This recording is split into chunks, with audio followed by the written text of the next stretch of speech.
Hey guys, this is Red and Blue, the channel on YouTube for all things PSG in English. Please subscribe. Today I wanted to go back to the Sounders game, which ended a couple of hours ago. 2-0 win for PSG, and I think on balance, fairly well dominated, well managed game. So I wanted to go through a few things. First, the starting 11, because in my last videos there was still a lot of uncertainty around what team Luis Enrique would play. In the end, it was 95% usual starters. So most of our top players were on field. The only exception was Mayulu, who played in the number 9/false 9 position instead of usually Ousmane Dembele, and in the last two games, Gonzalo Ramos. And then the rest of the team, like I said, was our usual starters. So Donnarumma in goal, the usual back four, Nuno Mendes, Pacho, Marquinhos, Hakimi. In midfield, Vitinha, João Neves, and Fabian Ruiz. And then Kvara on the left, Desire Doué on the right. Pretty classic stuff. And I think, like, a clear sign that we wanted to win this game, we wanted to qualify, we wanted to go further in the competition, as there was really like no toying around, no taking chances. It's the starters, let's get it done, and that is what we did. In terms of noteworthy performances, there's a few that I wrote down. First one would be Hakimi. He scored the second goal, and yeah, he's a guy who's like 69th game of the season. 69th game of the season. It's crazy. It does look like it a little bit at times. So I saw like the end of the first half. You could see him like really, really tired at the end of some of the runs. During some of the game as well, I see that, he plays very high up the pitch, almost in a right winger kind of position, and doesn't really like even get back into defense. Obviously, we were dominating Sounders, so they didn't really have that many chances to counter or anything. There wasn't really that much danger at the back, so it wasn't really entirely needed for him to run back and forth all the time. But still, for a player like Hakimi, that's a pretty clear sign. He scores that second goal, following a run from the back of the pitch to the front. He ends up in almost like a number 9 position in the box in the penalty area. Scores the goal on a pass from Barcola. And yeah, what a player. Second one I thought was interesting was Vitinha. He's always he's regular as can be. Like, he's always gonna give the same kind of high level performance than he does. So no changes there. What I thought was interesting with Vitinha is that I very much believe, having rewatched like the beginning of the game and the beginning of the first half, I very much believe that it was an instruction from Luis Enrique that he tries to shoot from afar. Because there are like literally, I think he shoots 3 times in the first half, twice before he scores. And there's a couple of times on top of this where he's like really asking for the ball at the entrance of the area when he doesn't have anyone in front of him. And even like at some point in the first half, I thought it was interesting. He's actually like switches position with João Neves, and you see João Neves coming back down a little bit, Vitinha pushing forward, just on the chance that he might get into a better position to shoot from afar and break the block open this way. So I thought after the game against Botafogo and the way it unfolded, I think that might have been an instruction from the staff to say, hey, like, we're gonna play again a team that's gonna be very defensive. If we can break them apart through passing and through dribbling and so on, let's take chances from afar. And ultimately, that's exactly what worked for us. Vitinha shoots. He's a bit lucky because the shot is deflected by the back of Kvara. Amazing technician, Kvara. He can score even with his back. What a player. But yeah, they're a bit lucky. He scores this way. It goes past the keeper. It's 1-0.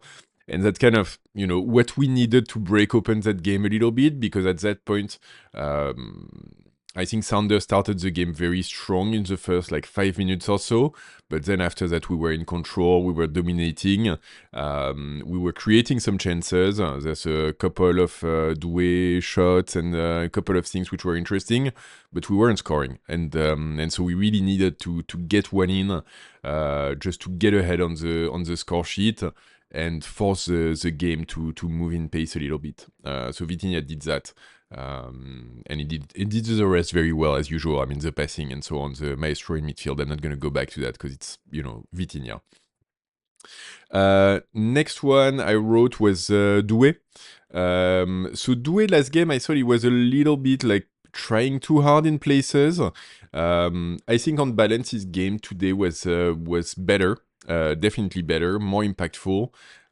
He's got a lot more mobility. He's moving around a lot. He's creating a lot. He's really not hesitating to go for the dribble, to try to provoke, and yeah, like try to make a difference on the right flank or even on other places in the field.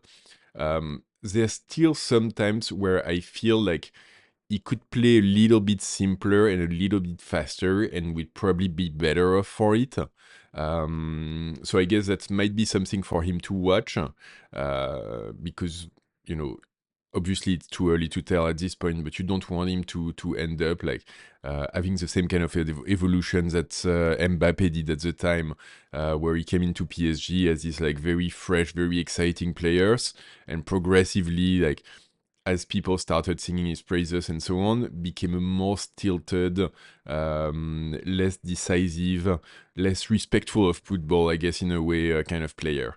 We're not there yet with Desire Doué. Maybe it just is still young and it's been a long season and there's a lot resting on his shoulders right now. But something he should be mindful of and just keep in mind to like, yeah, don't go for the extra touches. Don't go for like dribbling three guys. Like two is enough. Try to take the shots when you get a chance. And yeah, just like play simpler. Play simpler in a better pace.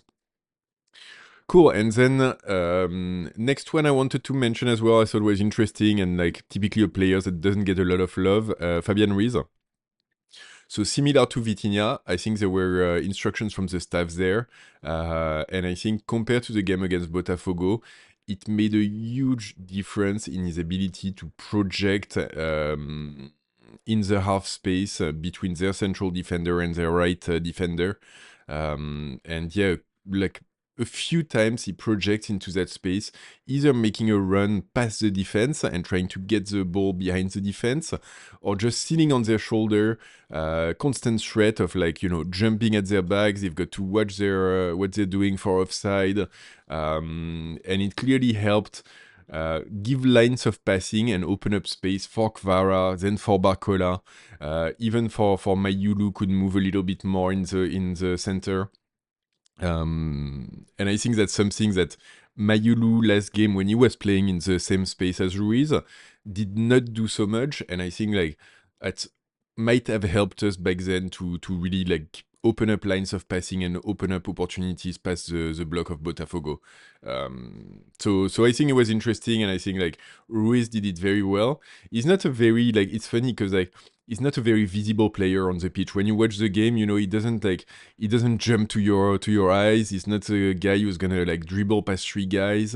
But the work that he does on and even more off the ball, it's very interesting and very, very good and very valuable for this team. Last one I wanted to mention in terms of the players was Mayulu. So like I said, he was that lone usual substitute who started the game. He started it in that number 9 position, which isn't really his to begin with. Luis Enrique started trying to make him play in that space. I think he's got... It's hard to say. Honestly, on balance, he didn't really do a very good job today. I think he was kind of the weakest link on that team. And I think like it's really a function of him learning to play that position. I heard like some analysis on YouTube earlier, which I thought was really spot on, which is like it's not if it's not your natural position, you need to learn to play that spot. And Dembele, if you think about it, like before he kind of ran away with the game at the beginning of 2025. The first time he played as a number 9 was last year with in the Champions League game against Real Sociedad, where he played as kind of a number 10 slash false 9. And that's really when like he started playing in that position and learning it. And it took him like basically a year before he really like reached his top performance. And we're talking about a player who's 28 years old, who's seen it all. He's played there before, like in the past, earlier in his career, a few times. Mayulu is young, he doesn't have that same width of experience. So yeah, like it might take him some time. I think in the end, like on the second goal, he plays very well in drawing defenders to the first post with him, which opens up space for Hakimi at the back post. So that was very interesting. And I think he's got a couple of moves like this, which are like really like high quality and really show off a lot of promise. At the same time, I would have liked him to be a bit more decisive in what he was trying to do on the pitch, because sometimes it feels like he wasn't very clear on like do I roam from number 9 and go around and move into different positions or move back into midfield to open space, or do I sit on the central defenders and kind of try to jump to their back, or just maintain the pressure on them so they cannot like control the game as much. And so ultimately, like, he wasn't really successful at either. And so it left me with a little sense of could have done better, could have done a lot better. But yeah, he's young and, it's to be expected. Like, we have players who still have to learn, and he's definitely among the younger ones, so I'll give him that. And then very quickly, two subs that came on, Barcola were in Zaire Emery. Barcola, obviously, like, he does the passing for the second goal. Clear, immediate, direct impact. Like such a funny player, Barcola. Like lots of people, I think, like underrate him a little bit. He's been talked to like because like people thought we were bringing Kvara to like replace him. Maybe that he would move to a different club. Luis Enrique has always said he's very fond of the player, and you can definitely see why. I mean, his pace, his ability to like jump into the space, open up lines as well, be provocative, be dribbling.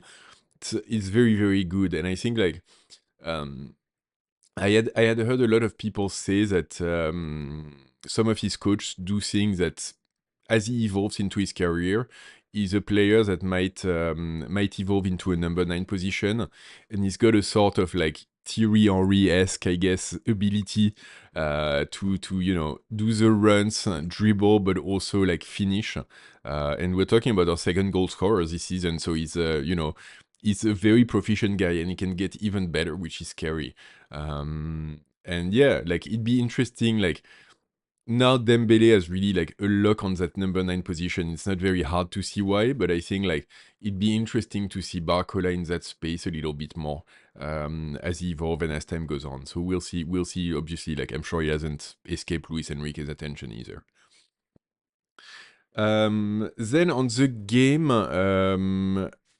yeah, a couple of things I noted. Players are very, very tired. It's very, very obvious. Joao Neves, he gets substituted at the 65th minute, but he doesn't have the same kind of impact that he does.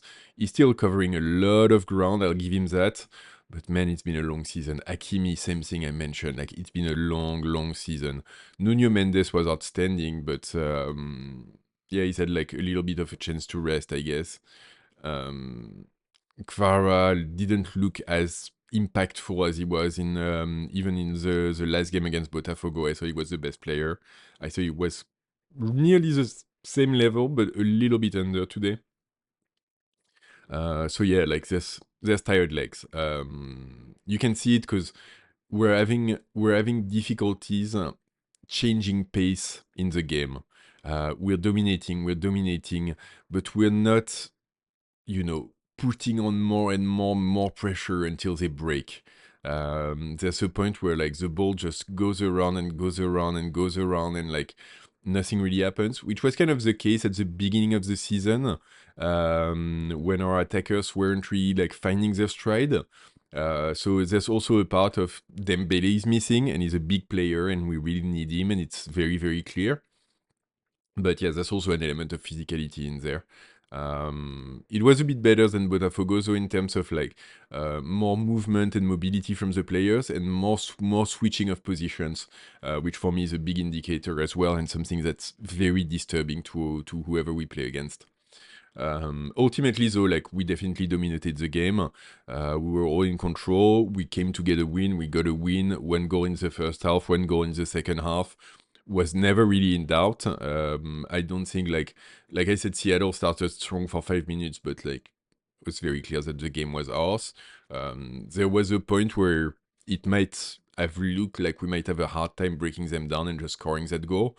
But as soon as we did, like honestly, like you can rest on your 2 years, like nothing's gonna happen. Like yeah, we've got the game in the pocket.